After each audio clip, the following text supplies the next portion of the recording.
Hostages have been rescued. 2 hostages have been rescued from Rafah, and oh my gosh, it's 5 a.m. and I'm so excited. But here's why this is important. You've heard about Rafah the last few days in the news because it's the place that the entire world is putting diplomatic pressure on Israel to not enter because there are Gazan civilians there. But here is the reality of the war right in front of you. There are Gazan civilians everywhere that there are hostages, because that's exactly what Hamas does.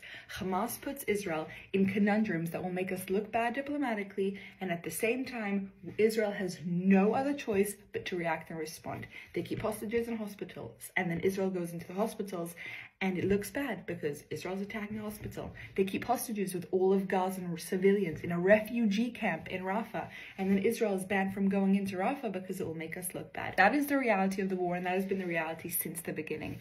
Israel's priority is always going to be the Israelis and the hostages, and the world might not like that, but we have to keep on fighting to get our hostages out. This is the proof that we needed. The reason we need to go into Rafah is not because we hate Gazan civilians and we want more civilian casualties. It's because our hostages are going to be our priority for the entirety of this war until we get every single one of them out. And if Gazan civilians continue to hide, then the Gazan civilians are going to pay the price. It's unfortunate, but it's the truth. Israel, go ahead, and thank you, IDF, for giving us the best news we've had since the beginning of the war.